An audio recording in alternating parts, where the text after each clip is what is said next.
All right, welcome in. It is a brand new edition of the RSL Show. I'm Alex Napoles. That's Josh Clark. He's Carson Lantz, and we're here to bring you the latest and the greatest with Real Salt Lake. However, though, not so much the greatest as Real Salt Lake, for the first time this season, go back-to-back losses in the 2026 campaign. It starts with a Wednesday loss to Inter Miami. It ends with a Sunday loss to the LA Galaxy. And we'll dive into both of those games. But first, guys, how we doing? I'd be doing better if we didn't just go back-to-back losses, my guy. That's true. Yeah, it's very much how I'm feeling too. Back-to-back losses. You know, we lost to Messi, sadly, and then we lost to the Carson Galaxy as well.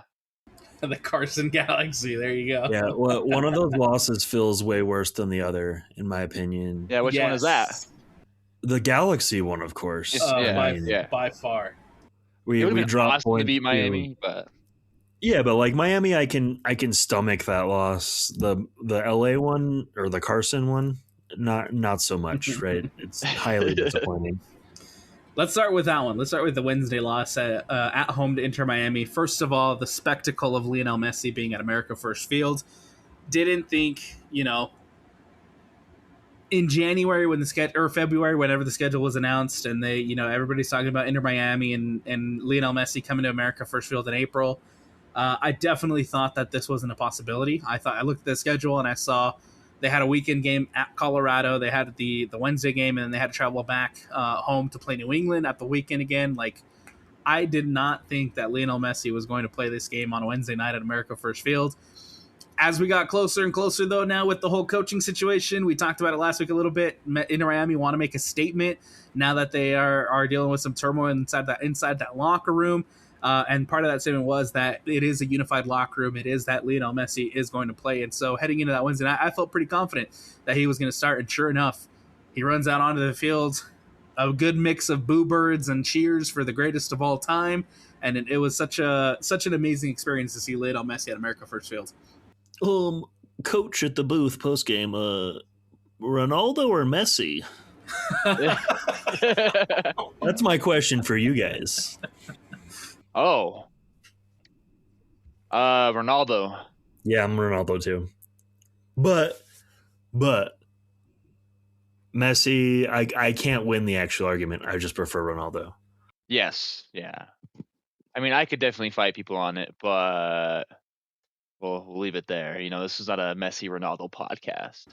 I just think that you give up 2 world-class goals to Inter Miami late in the game, and you lose for the first time at home in a season.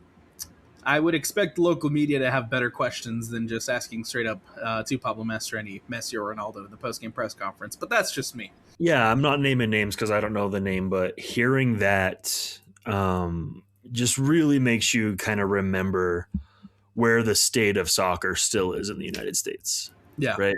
Yeah. Oh, yeah. So, anyway. But no, back to the Miami game, right? Messi's here. Cool. Glad it's over.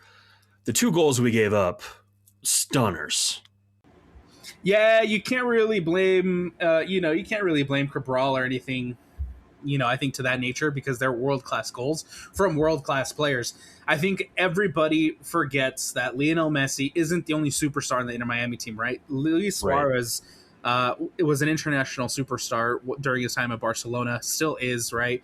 Rodrigo de Paul was doing this a year ago, was in the Champions League scoring that exact same goal with Atletico de Madrid. Like and is a World Cup winner alongside Lionel Messi. Like, people forget that Rodrigo de Paul is also that superstar. Luis Suarez is also that superstar. And so when you have guys like that on the pitch, you give Rodrigo de Paul time and space at the top of the 18 like that, he is going to punish you. And sure enough, scores a world-class goal at America First Field. The volley hit from Luis Suarez as the defense is still reeling from that goal you just conceded minutes ago.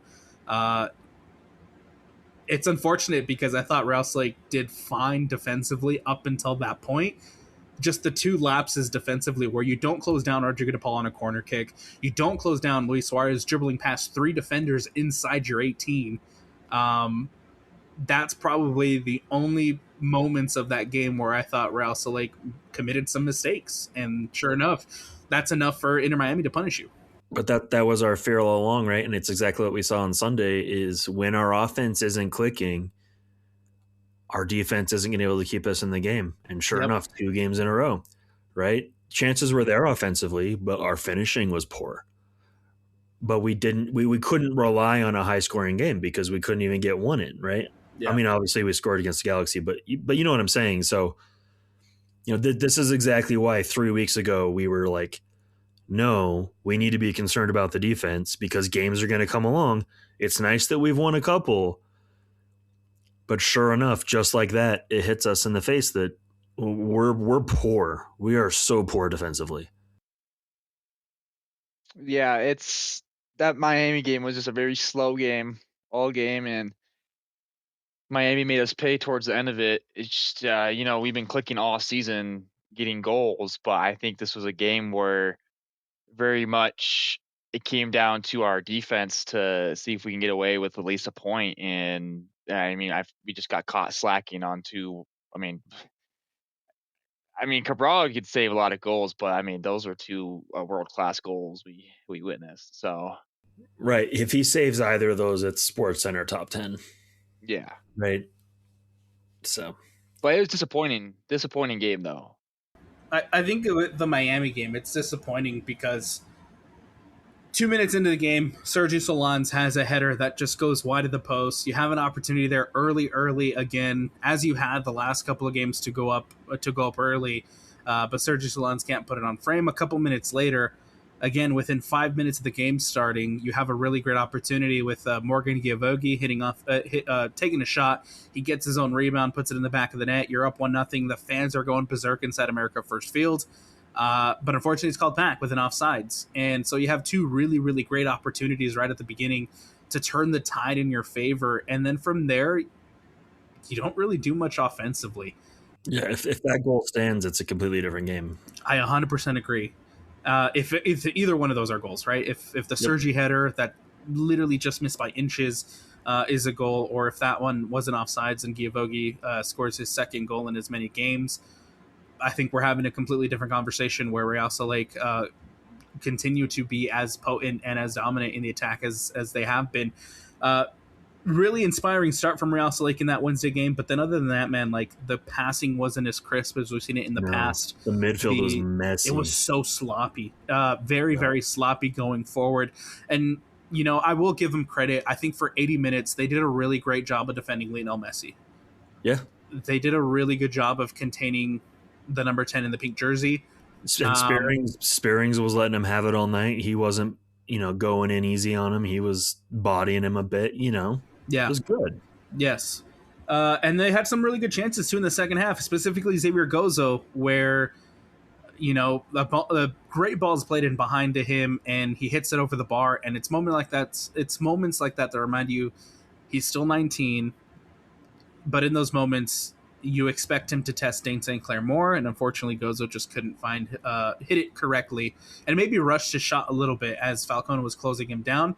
But there were some opportunities there from Real Salt Lake in that second half. Right, and we also can't forget in the second half the wind was wild. Yes. I know that had a bit to play in that, but still, right? We didn't get the win. So it is what it is. Yeah, that weather was ridiculous to sit in.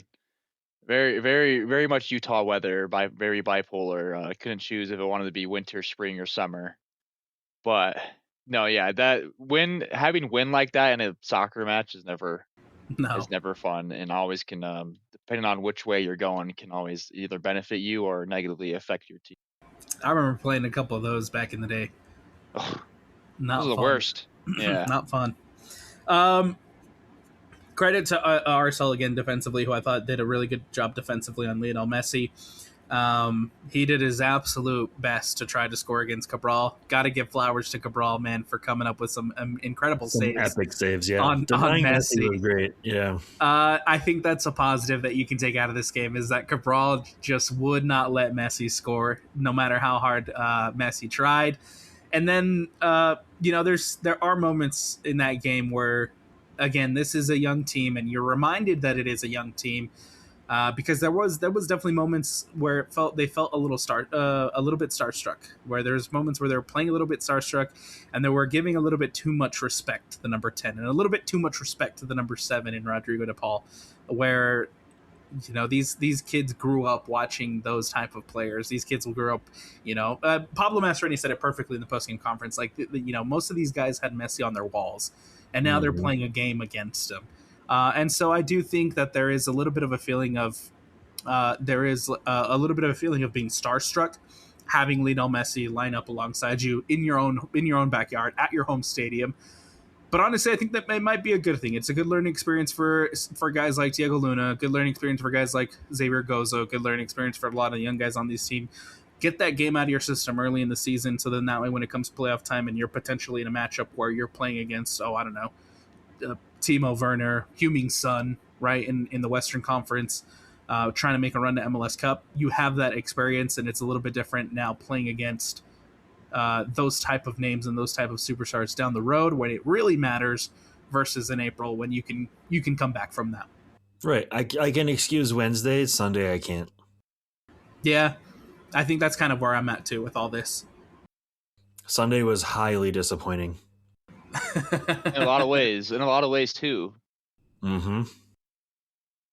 Anything else you guys want to say about Wednesday before we move on to Sunday? No, let's get to Sunday. Let's get to Sunday, because I think this is where, Real Salt Lake on the road, taking on the LA Galaxy, looking to bounce back after a 2-0 loss at home to Inter Miami, and there are some rotations, as Pablo Mastroeni mentioned in the postgame press conference on Wednesday night's game, that some guys are dealing with some bumps and bruises. There are some things, people, making sure that everybody's well rested and everybody's taken care of injury wise. Cabral starts in goal. Quinton's back in the lineup with Justin Glad and Sam Junka, who's filling in for Engel, who went out against Inter Miami. Got injured in warmups against Inter Miami. Xavier Gozo gets the start. Stein Spearings, Noah Caliscan, Juan Manuel Sanabria back into the 11 after his time away with the team. Did get a sub appearance against Inter Miami. Aiden Herzakani back into the 11. Diego Luna, and then Victor Olatunji, who gets his first start of the 2026 season. Pretty solid lineup. It's a great lineup. Knowing what happened Wednesday, knowing you have to rotate a little bit, and knowing that again there's some guys dealing with some bumps and bruises, I think it's a solid lineup. And I'm excited to see a guy like Aiden Herzakani back into the starting 11 after a promising start to the season from him. Agreed. I have no issues with the starting lineup here. I have no issues with the 11. I have issues with the way the guys came out of the locker room. It was very reminiscent of last season, was it not for you? Oh, 1,000%. It absolutely was. It was, you think again,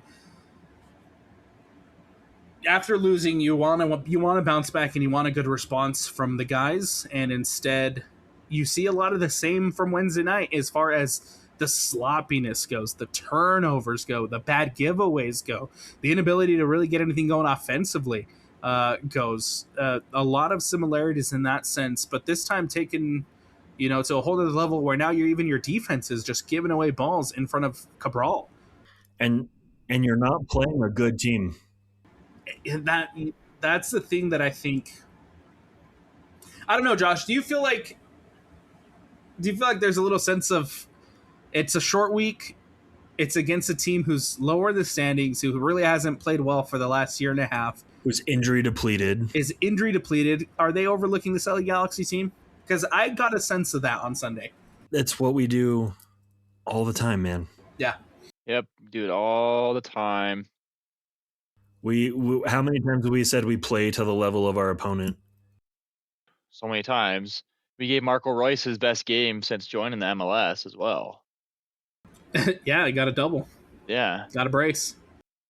It's so frustrating. And then to give up a free kick goal within 5 minutes, it just... There was no reason to give up that foul in the first place as well. No. And so I can't really remember what exactly the foul was. I think it was a little controversial, but like Stein Spearings, that one to me wasn't as controversial. Yeah, that one to me wasn't as controversial. To me, it was more of you just don't need to make that foul at that time from Stein. Yes, and that's the thing is I feel like we're starting to see a trend with Stein. Exactly, is he fouls a lot, but in bad places. Like we saw it a lot versus Miami as well, where he was fouling in Messi range all around the box the whole game. Yeah, that was something that I noticed from Stein too on Wednesday. Most of what felt like Messi free kicks were deliberately from Stein fouling. Yeah. Then the same thing happened versus LA Galaxy, and Marco Reus made us pay. 5 minutes into the game. Yeah. So frustrating. Well, 9 minutes into the game, but still. Marco Reus hits... like 5. Yeah, genuinely. yeah. Marco Reus hits a phenomenal free kick.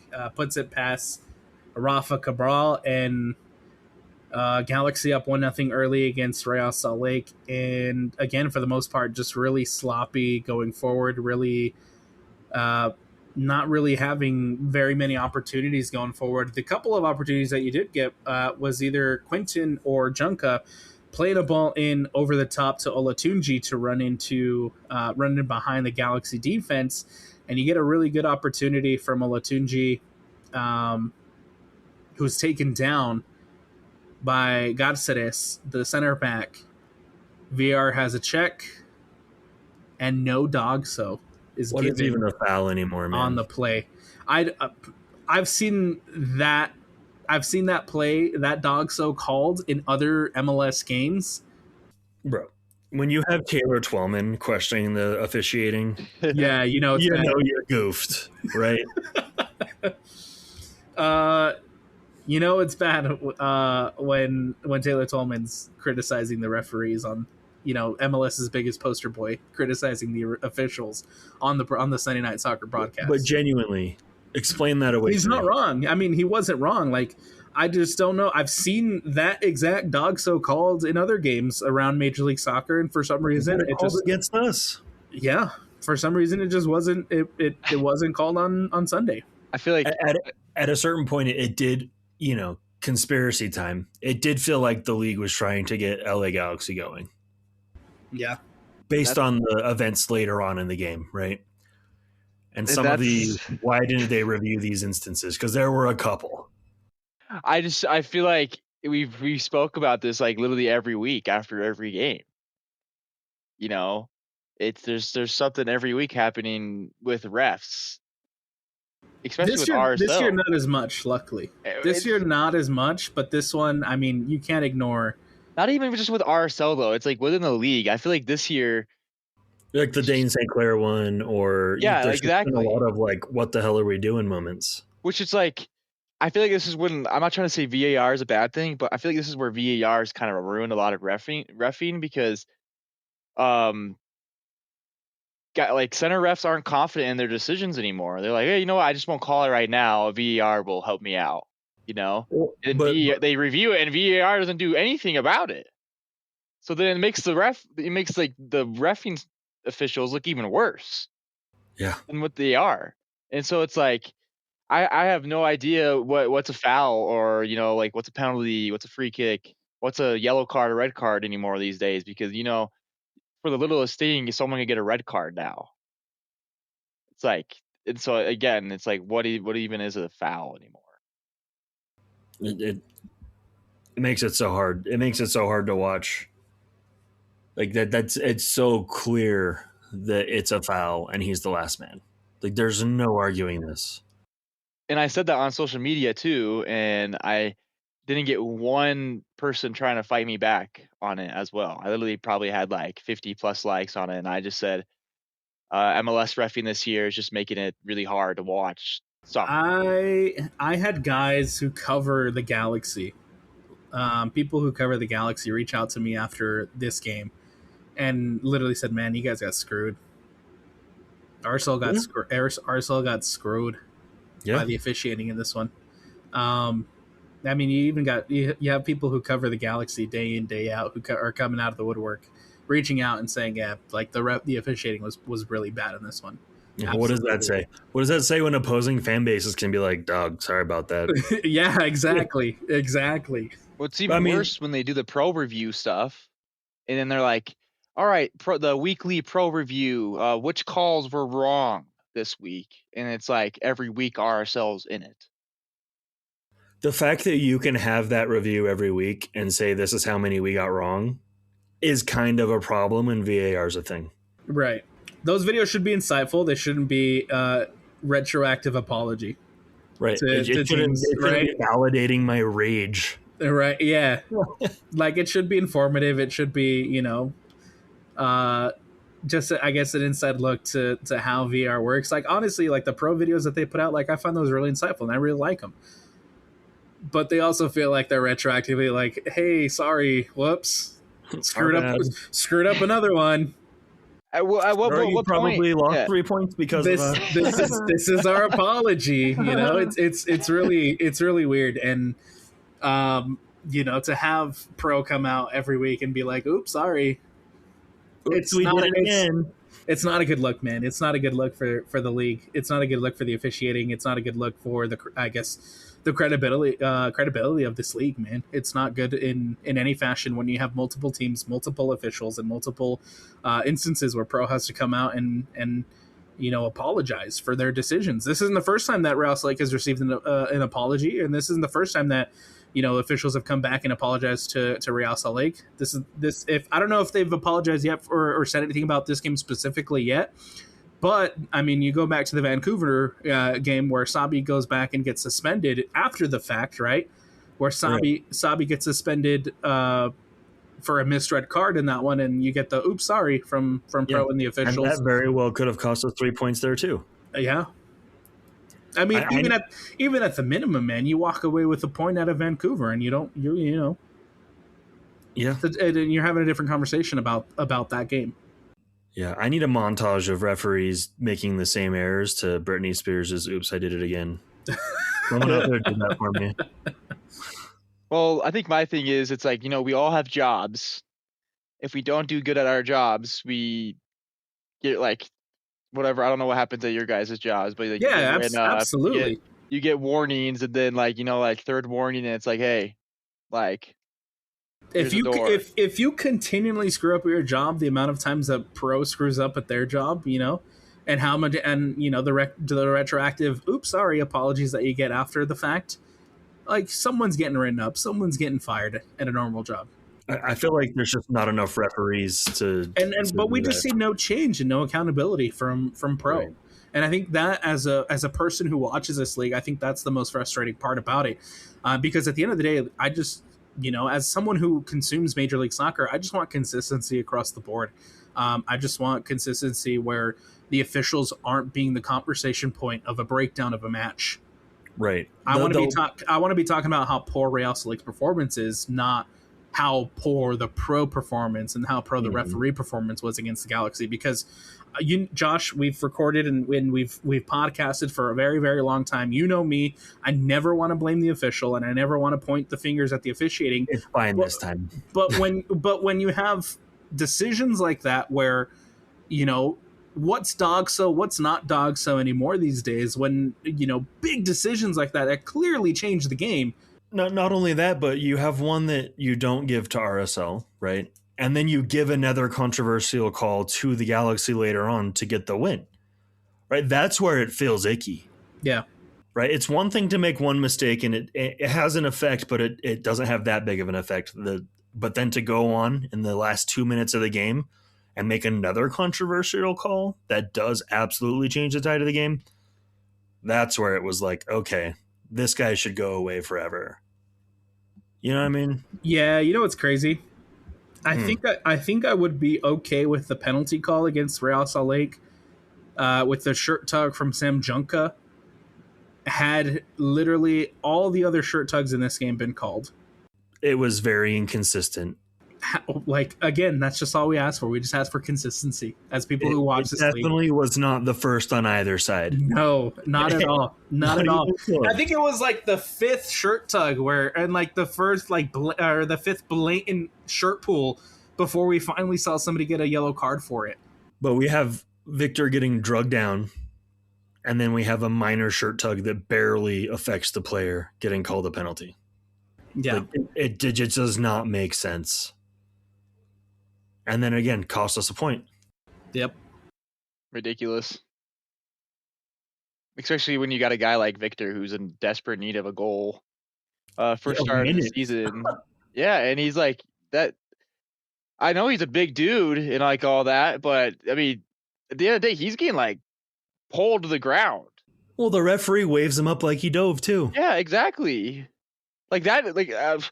That needs to be like. I'm gonna be straight up. That needs to be investigated in a way because like, again, yeah, he may be the strongest, biggest guy on the field, but I mean, he's getting hugged by two guys at once. Right, but like that excuse doesn't work for the biggest, strongest center back. Yeah, exactly. Ever. But okay, so watch. I know different. One was a penalty. One should have just been a dog show, right? But watch how Dom Dreyer goes down when we play San Diego at home and they give him that. Anders. Where's the Anders consistency? Dreyer. Yeah, where's the consistency? He clearly flops. Watch how he goes down. He is brought down. What the hell are we talking about here? You know what? I didn't even think about it that way, Josh. But genuinely. And you're absolutely right. You go back to the San Diego game where Ismail El-Faf calls the blatant dive from Anders Dyer. Reviews it, and still upholds the decision to now Victor Latunji physically being dragged down by Garceres. Rouse like it's no dog, so. Mind-blowing. Mind-blowing. Makes sense, man. This will never be a top league like they want to be with this ever. Yeah. Ever. Yeah. If you're a random like soccer fan from anywhere in the world and you're watching this, you're going, I don't get it. Right? I don't get it. This is ridiculous. Now would be a really, really good time to remember Alex Katranis' rant from last season with the officiating. Yeah. We hear one rant from one player every year. Because things haven't changed, and then props to both Justin Glad and DeAndre Edlin for being veterans in that locker room, for taking the post-game press conference, for jumping on the Zoom right after the game, and for being open and honest about the way that they see things. And I think Justin Glad put it really, really well. What is the point of VAR if we're not gonna be able to use it for the right decisions or make the right decisions, or use it at all? Is essentially what he was saying, or in this case, use it all. What's the he brought it up, man. What's the point of VAR? And I think right now I agree with Justin Glad. VAR is supposed to help the league, and to Carson's point earlier, it's supposed to be you expect the center official to make a confident decision, to make the right decision. And it's supposed to be a safety net for if you miss something, or if something is clearly and obvious was called incorrectly. It's not supposed to be, I'm not going to make this call because I'm, that's going to get sent to the monitor anyway. And then, I'm not actually going to go look at the monitor. Like, you are still the center official. It is still your game to officiate. Or if you're genuinely not sure, in your head, you're going, I'm going to look at the monitor. Yeah. You're going to look at it every time. If you're that, you know what I mean? Like, if that's your method, right? Like, I'm not so sure about that. I know VAR is going to say something. I'm going to make sure I go look at it. It just doesn't make any sense, man. And this is why people think the league is rigged. Yeah. Genuinely. Yeah, no, you're right. That being said, though, we still didn't play well, especially in the first half. No. We look like last year's team. Once again. That being said, Xavier Gozo was played out of the game, and I thought the Galaxy defended him really well. Didn't make an impact until really that opportunity at the end of the first half. It took Gozo almost 45 minutes to find his chance and find his opportunity. Diego Luna and Aiden Herzakani, both of those playing at the 10, were very pedestrian in that first half. Yeah, Morgan Gilavogi's impact was very clear. It was very noticeable. But you know what, though? Morgan subbed in the second half, and I was disappointed with him as well, because he came in and a lot of errant passes, a lot of sloppy giveaways from him, too, coming into the game. I agree, but we still felt more dangerous. Yeah. Rouselik did feel more dangerous. I will agree with that. But he still gave up the ball a lot more than we have seen him in the past. Right, but I mean, I literally can say we can put that on everybody on the team. Right? It was not a one guy giving the ball up this time. Everyone was playing weird passes. Right. And I'm not pinning it on him exactly. I'm not saying I'm going to defend him, bro. I'm not saying that Morgan Giavogi. I'm with Josh on this one. I feel like Giavogi needs to be starting no matter what. Yeah, but I get resting him for this game. This game made sense to rest him. This game should have been a game that Luna and Aiden should have been able to handle. Genuinely. LA's defense is in shambles, bro. I would agree. I would agree. Yeah, Real like made Garceres and Glesnes look like very good. We made them look very superstars. Good. Glesnes only played the first half. I know, and he had unbelievable. He had that massive shirt tug on Aiden Herzakani. Credit to Aiden, man. The one for chance, just running through it. Yeah, the one chance that he actually got, and he actually created in that first half, and he did a really great job of making the former MLS Defender of the Year look like Swiss cheese on that opportunity. That. Good on him, man. But outside from that, really, I thought Aiden Herzakani did a really struggled to push the ball forward and connect the midfield to, the attacking midfield portion of it to the rest of the midfield. Then the same thing can be said about Diego Luna. Again, a guy who has a lot of expectations on his shoulder right now because the World Cup is right around the corner, and ultimately a disappointing performance from him. I mean, that's kind of the story of the season so far, is it not? There's been some moments, but I've yet to see Luna come in and like absolutely take control of the game. Yeah, I would agree. Yeah, except for that game versus Sporting KC, that's really about it. And I think in this one against the Galaxy, Real Salt looked the most dangerous when Quinton was playing a ball forward and getting the ball up into the attack, and when Junko was playing a ball forward and getting the ball into the attack. That's not good. No, absolutely not. Well, that's how we've been playing all season, too, and we finally got exposed for it. So. Luna couldn't advance the ball. Yeah. Aiden couldn't advance the ball, and it showed. It showed in that first half. We're very much relying more on the center backs playing balls forward and hoping the speed of Sanabria and Gozo can chase those balls down and create something out of that, because we're not playing through the midfield at all right now. We were earlier this season when we looked the best, though. Yeah, and we've stopped. And one of those reasons why is Mecanelli's hurt. We don't have anyone in the midfield who can drive the ball forward. But they were doing fine without Emeka earlier in the season.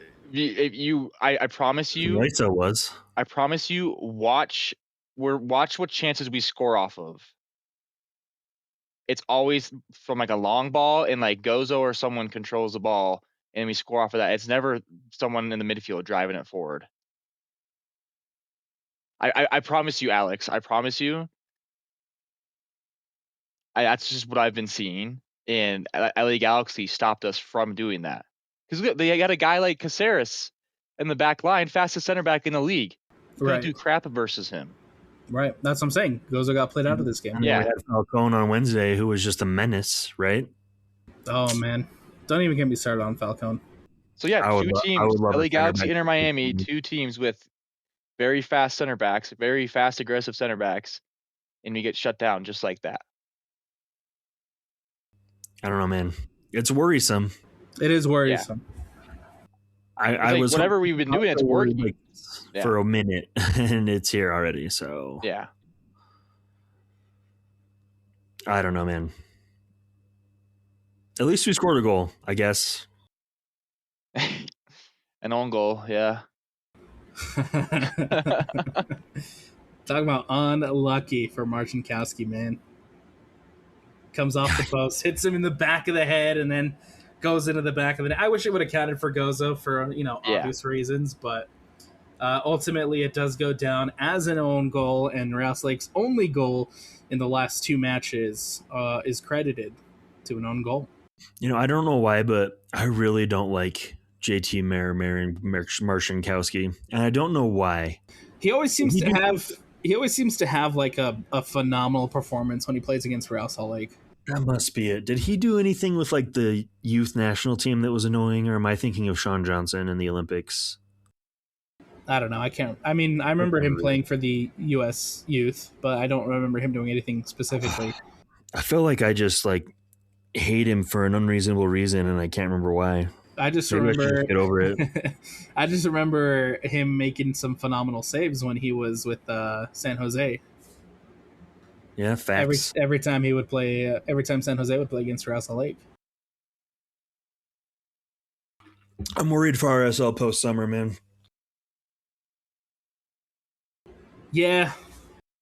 Well, we got Xavier Gozo coming out publicly saying he wants to leave this summer to go to Europe. Yes. And there What are were your guys' scouts. thoughts on what are your at the guys' Miami thoughts on game. that though? What are your guys' thoughts on that though? No, I love it. I Fully love expected. It's fully Yeah. expected. That is what this league is for.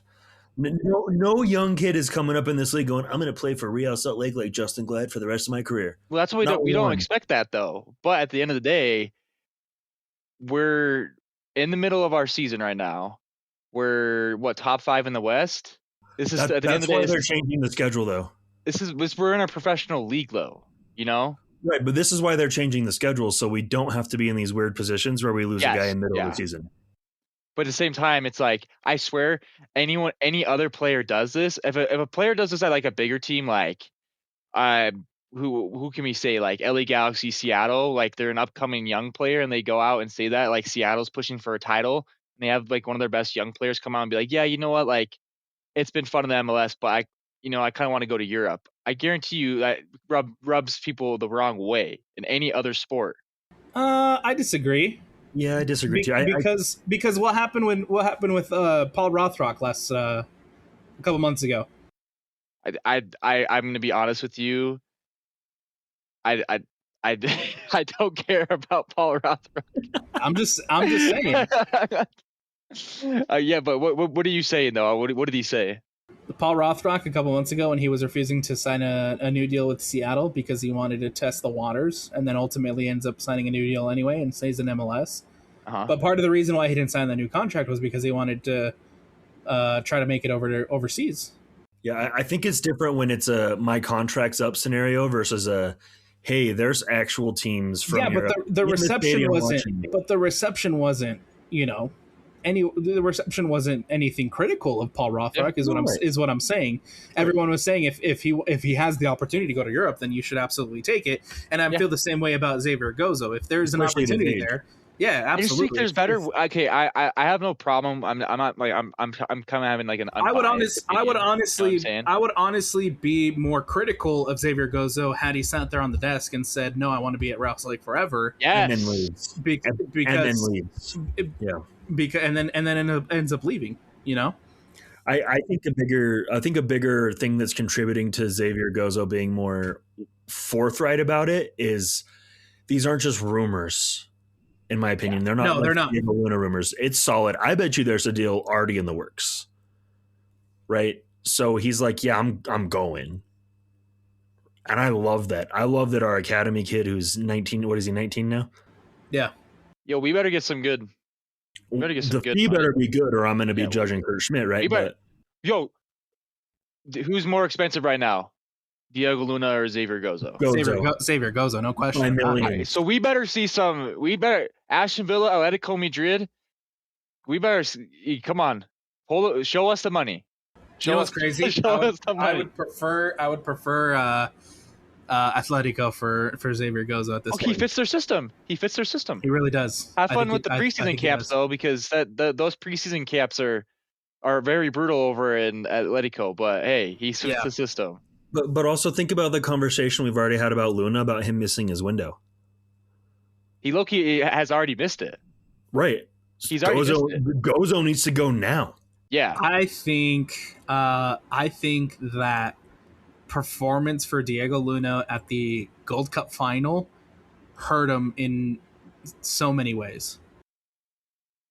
This season hasn't helped either. I just think I don't think people have looked at Diego Luna internationally. I don't think people have looked at Diego Luna the same since that really, really poor performance against Mexico in the Gold Cup final. If he gets snubbed from the World Cup, he's an MLS lifer. Well, you got to think about what does he do on the field? What does he do off the field as well? Clubs don't just look at what you're doing on the field; they look at what you're doing off the field as well. And Real Salt Lake social media team kind of makes that clear about off the field with the team. So you gotta wonder, man. You want to make it in the big leagues. Sometimes you might have to live like how Lionel Messi lives, how Cristiano Ronaldo lives. They love being with their family and having their family time and being with their loved ones, and not, those are guys you should be trying to live like. It's a very interesting situation, man. I'm not passing any judgments. Yeah, I'm not saying he's doing anything bad, but I'm just saying, clubs look at what you're doing off the field as well, a lot more than they look at what you're doing on the field. You know who I'm surprised is still around Major League Soccer? Phil Neville, the head coach, the head coach of the Portland Timbers. Timbers are patient, man. Former Inter Miami manager, got the can at Inter Miami to make way for Tata Martino. Ends up flying across the country, ends up with a gig at Portland, and I thought, last season was something they could build upon. But this year, man, the Timbers have been uber disappointing. With the roster they have, with the players they have, they should be so much better. But I've been so disappointed by Portland this season. They're very Everton adjacent, so it makes sense. They got a Diogo Gonçalves situation going on with their DP over there. Yeah, Diego Costa. Diego Costa, man, he should be one of the best in Major League Soccer, and instead he's been, oh man, how many goals does he have this season? How many assists does he have this year? I don't know, but he's been disappointing. Oh yeah. The Portuguese international David da Costa, sitting right now with 1 goal and no assists on the year. Like, that is supposed to be your guy. That is supposed to be your Brenner replacement. And the best he's got so far through 6 games is 1 goal and 0 assists. It's kind of wild how often DPs absolutely flop. Yeah. It's more often than not. It really is, and sometimes, sometimes you can start off really hot and fizzle out, and I think we're seeing that with Kevin Denke a little bit for Cincinnati. Absolutely, start off really hot, and this season he's struggled to pick it back up, and then I think with David da Costa, you can probably say the same thing, where he started off really, really well, and then he's really fizzled out, and I mean really fizzled out. They made a big move for Cole Bassett, who's started off the season injured. Since then, though, he's played in 5 games. He has 2 assists, and when you make the type of move you make for a Cole Bassett, and you spend the type of money that you spend on a Cole Bassett, like, you expect this team to be competing, and instead, it's been really disappointing for Portland to start off the season. I mean, your mistake was signing Cole Bassett for money, but. You know what though? I like Cole Bassett. I want to like Cole Bassett. Nope. Nope. That defense. I think right now too they have a really big center back issue. Yeah. I don't know who your center backs are. I guarantee you though, Alex and Josh, you fire Phil Neville and bring in someone better. Or just anyone else, that team's so much better. You know what, man? Hire Savarese, bro. Why not? Bring him back? Bring him back. Why not? Those Gio Savarese Portland teams were so fun, dude. And you can't tell me otherwise. Like, it sucked. You sucked. When Rouse faced them, or when Rouse played against them, it was always tough matchups, and it was always. You almost chalked it up to a loss, man, especially on the road at Portland.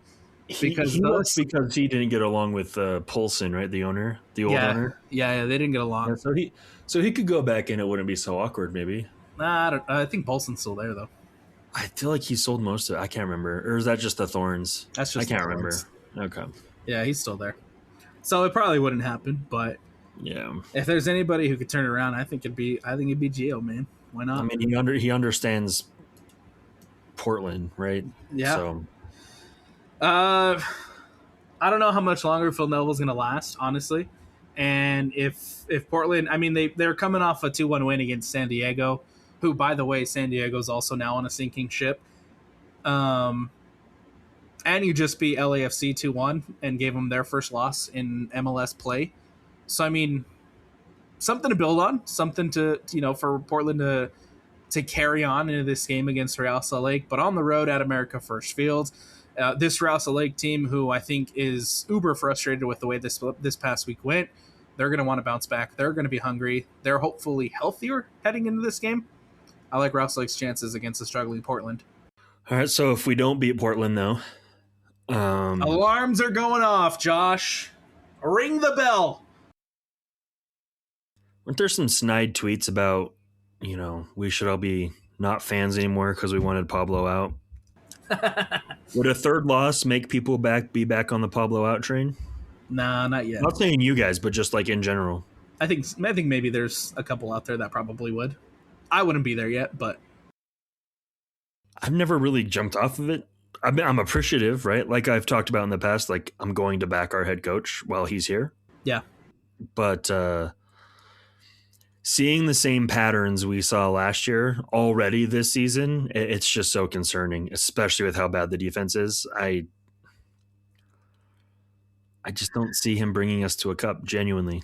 Like, to me right now, Gozo and Solans have been his Chicho and like his security blanket. You know what I mean? I just, what's he gonna do when he loses, guys? I have so many questions still. What's he gonna do when we lose Gozo? Exactly. Once his blanket's gone, right? Because Chicho was absolutely the blanket. Because once Chicho left, like this whole thing fell apart. I don't know. When guys start underperforming and we really have to see the coach get tested, I'm curious how he's going to respond. And Portland's going to be example one to shut me up. Yeah. This is a similar game where you're looking at an LA Galaxy, a team who's massively underperforming, a team who's nowhere near the the Galaxy or the Portland Timbers that we've grown used to seeing. Right, and we dookied ourselves in bed. Right. So if this isn't a performance where you play like how you played against Sporting KC, then I will have questions. Right. I will have concerns.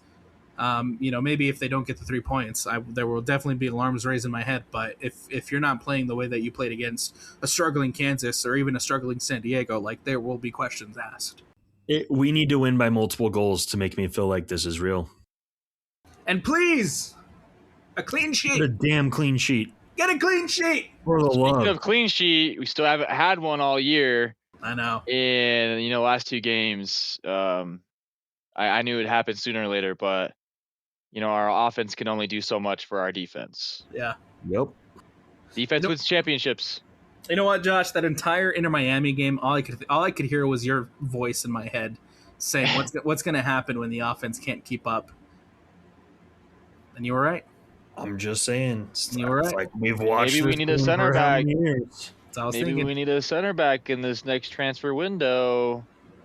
Oh, you mean like a center back who's back in training, running around, getting ready to come back? And another one. And to be completely honest, we need another one. Yeah, we need another one.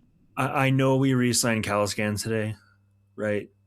He's not the answer, man. I'm so sorry. He's serviceable. He is not. He's a good depth piece, man.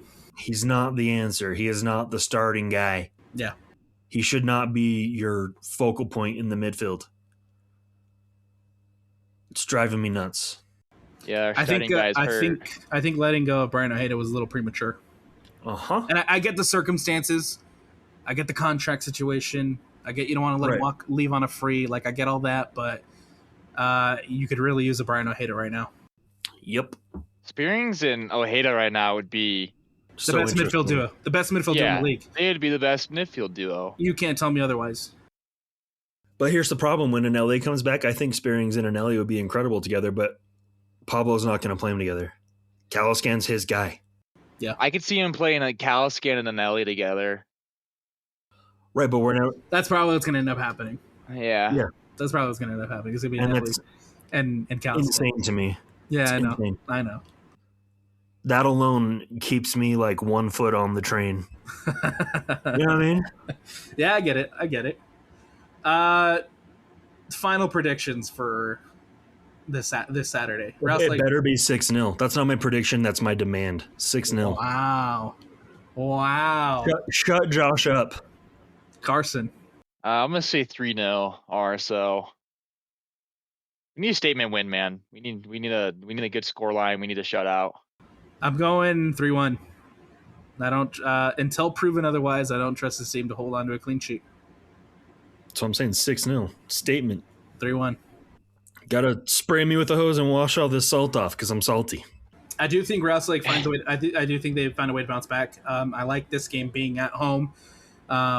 Portland is struggling this season, and I do think that Rouse Lake can somehow bounce back at home against Portland. But they more than should, and they more than should. Absolutely, they more than should.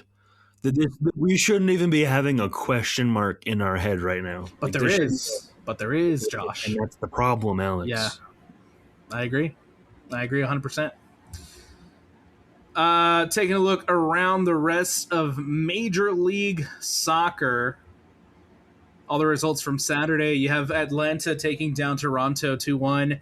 Montreal with a 1-0 win over New York City FC. LAFC with a 1-0 win over Minnesota. Columbus beats Philadelphia 2-0. DC United with a 3-2 win over Orlando. Very fun game to watch. Cincinnati with a 2-0 win over New York Red Bulls. Inter Miami with a 1-1 draw against New England. Inter Miami still winless in their new stadium. Love that for them. Austin FC 2-0 over Houston. Chicago with a 5-0 thumping of Sporting Kansas City. Nashville with a 4-2 win over Charlotte. St. Louis falls 3-2 to the San Jose Earthquake. So close for St. Louis, giving San Jose a loss, but very, very good from San Jose to bounce back in the last moment. Gets a penalty to score the goal to put them ahead, and they end up walking away with a 3-2 win. Portland with a 2-1 win over San Diego FC. Seattle with a 2-1 win over FC Dallas. Vancouver with a 3-1 win over Colorado Rapids. And then you have Vancouver. the Galaxy with a 2-1 win over Real Salt Lake, which means that San Jose is in first place of the Western Conference with 27 points. In second, Vancouver with 24. In third, LAFC with 20. In four, Seattle Sounders with 19. In fifth, Minnesota with 17. Real Salt Lake in sixth with 16. In seventh, Colorado with 13. In eighth, FC Dallas with 13. And in ninth, to round off the playoff positions for the Western Conference, is the Houston Dynamo sitting with 12 points. The slide already, huh? Damn. Yes, already, man. Should we talk about go ahead. I was just going to say down from fourth to sixth with 2 back-to-back losses. Yep. You do have the game in hand. Yeah. Obviously, there's time for us to turn around. I'm not saying we can't, but this is just the Sunday was concerning.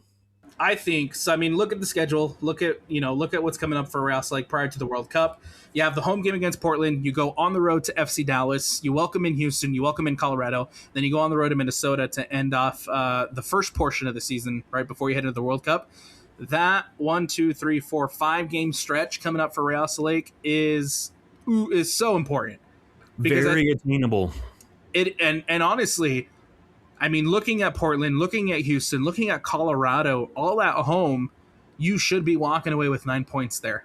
Mm-hmm. And I think you like Real Salt Lake's chances on the road going to Dallas, and you like Real Salt Lake's chances on the road going to Minnesota. That Minnesota game will probably be the hardest of this entire stretch. I don't think it's crazy to say that Real Salt Lake should be walking away with 9 to 12 points in this stretch.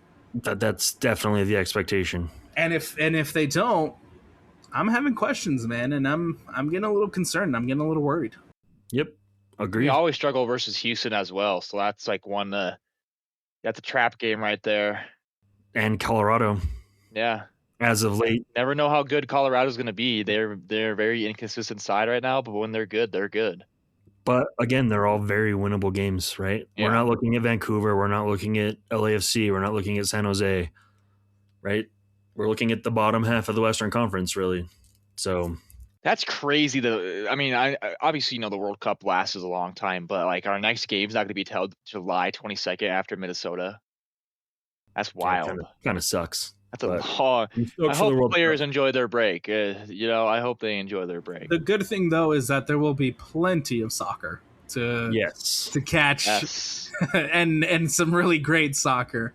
For everything that the World Cup is or isn't this year, right? With all the criticisms about the tickets, with all the criticisms about the transportation costs rising for the World Cup, with everything rising.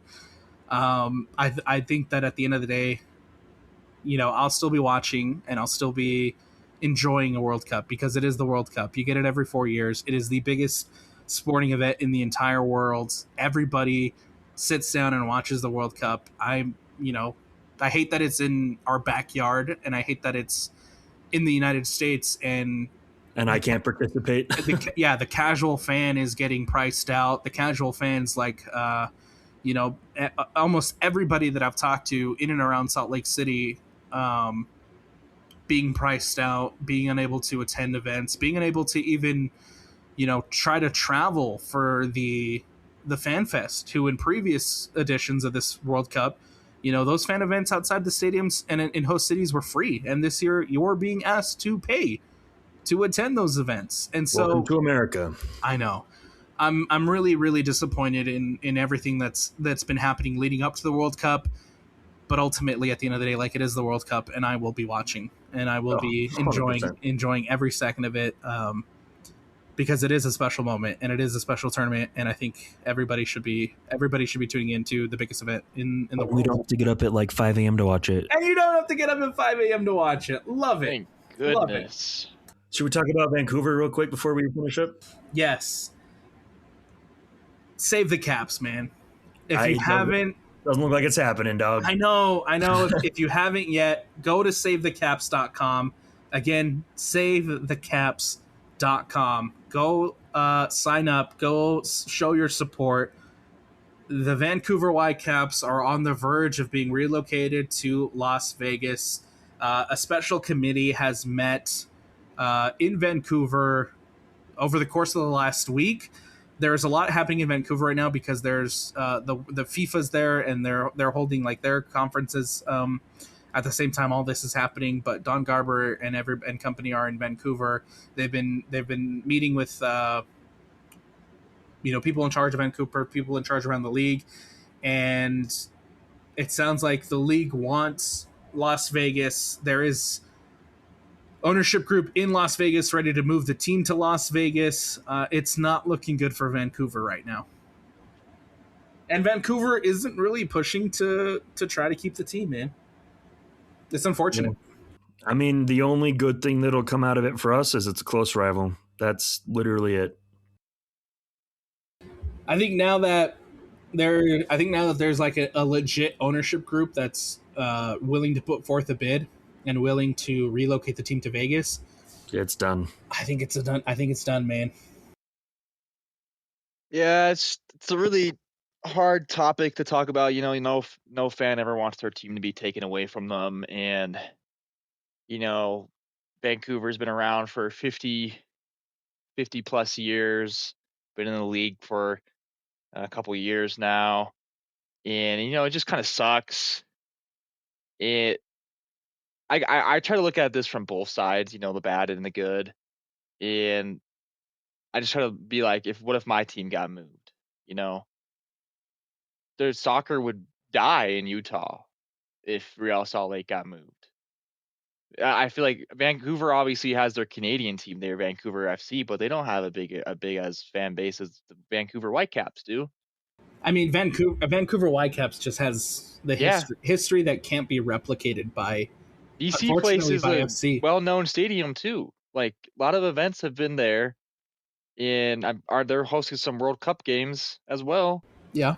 And I mean, the only thing I can see why they're moving is money. MLS wants more money, and they're starting to be like, MLS is an American league, so let's boot out the Canadian teams, and that's all I can see is, and I don't, it's rubbing me the wrong way, and because I feel like the Canada teams have kind of relied on the MLS to develop some of their best players. Alphonso Davies came from Vancouver. Is this our way of hurting the Canadian national team? Yes, and that's where I'm kind of like, that's kind of my thought process is, it's MLS is growing as a league, and they're going to take their teams away and be like, you know what, MLS is an American-based league of Canada. do with the resources you can, because we're bringing our teams we're bringing every team back to America. So that's my thought process. I don't know if anyone else is thinking like that. Unfortunate. I think we mentioned it last time we recorded. I got a soft spot for Vancouver after the whole COVID. Them spending a season at America First Fields and at the training facility during the COVID season, and I think it's not only unfortunate that you want to yank away years and years and years of Whitecaps history in Vancouver, but you're also doing this at the most successful period that we've seen Vancouver have in Major League Soccer. It's crazy. It's crazy. Thomas Muller is on that team, man. Well, he's going to be the superstar in Vegas. That's if he doesn't retire before then. I bet you he would. It's obviously not going to happen overnight. I don't think they're going to be able to pull something like the Coyotes moving in 6 months kind of thing. But yeah. Well, I mean, that's the thing too, is like if they do go to Vegas. So from my understanding, one of the big issues about Vancouver right now is the fact that they don't own BC Place, and BC Place doesn't want to. BC Place and Vancouver aren't able to renew their stadium lease, their stadium situation, and they aren't able to get a site and funding for a soccer-specific stadium in Vancouver, and that's a big reason as to why all this is happening in the first place. But if you move the team to Las Vegas, where are you going to play? Allegiant. So you're just in the same situation that you are now. 100%. Where you're leasing a stadium, and the whole point of this happening, build a soccer-specific stadium in Vegas. There's no way. That's the thing, though. Is like the whole point of this happening was because they can't get a soccer. They want a soccer-specific stadium in Vancouver, and they aren't able to get it right now. This is the reason this is happening. So if you go to Allegiant, you're just moving the team to a different city, but you're in the same situation that you're leaving this current city that you're in now. Yeah, unless that ownership group's willing to pay for a stadium, which they're not going to be. You don't think they would get a stadium? No, there's no way the people of Las Vegas who just basically paid for Allegiant Stadium, I'm pretty sure there's tax. They're building the A's a stadium. Why would they build a third? Unless the owner is going to pay for it himself, which we all know owners don't do this. Do you really think the people of Las Vegas are going to be like, I mean, who's tourism's up. We can make this place more expensive, and it's not going to happen for soccer. If it does, that's where the U.S. men's national team home base stadium should be, because everyone loves going to Vegas. It better be a 6 stadium. Oh, that's funny. They're 100% going to play at Allegiant. Yeah, but then that's like you got UNLV playing there, you got the Raiders playing there, you've got the Vancouver team playing there. That's a lot. That is a lot, but that's what it's there for. Yeah. You know what I mean? This league needs more soccer specific stadiums, and I think if they I don't want to look at a half empty NFL stadium every time we play Vegas. Yeah. Yeah. Disappointing. I want Las Vegas Whitecaps. Is that what they're going to stick with? I think Vancouver. No, it'll be Vegas FC or some stupid. if they relocate, they can't keep the Whitecap name. Why would you? There's no snow and mountaintops in Las Vegas. Right. And also, I feel like if you really want soccer to get going in Vegas, you have to find your own identity. I think what's really worked for the Knights, the Golden Knights, is the fact that they've found their own identity, right? They have their own mascot, they have their own shtick, and people love it. And I feel like if you were to transplant a team like the A's, like the Raiders, and just bring over the identity of the old team, it doesn't work as quickly, right? It doesn't work as quickly because people of Vegas want something that's theirs, and if you bring over the Whitecaps name, it's not theirs, and it's going to take a while. It's soccer already; it's hard for it to get going. The Vegas Whitecaps is more confusing than the Utah Jazz, yeah, and it's not 1970 anymore. You know what I mean? That one just really doesn't make sense. Unfortunate, man. Save the Caps. Go join the movement. You here on the RSL Show, we're all about #SaveTheCaps. Go join the movement. SaveTheCaps.com. Guys, anything else you want to add? Anything else you want to say? Anything else you want to throw out there before we wrap this one up? 6-0. Yeah, I got nothing. Just I need the defense to step it up. There you go. That's going to do it for us here on the RSL Show. Don't forget to go like. Don't forget to go follow. Don't forget to go subscribe. Don't forget to go do what you have to do to follow the RSL Show for the best RSL content. And we'll talk to you guys next week after the Portland Timbers game.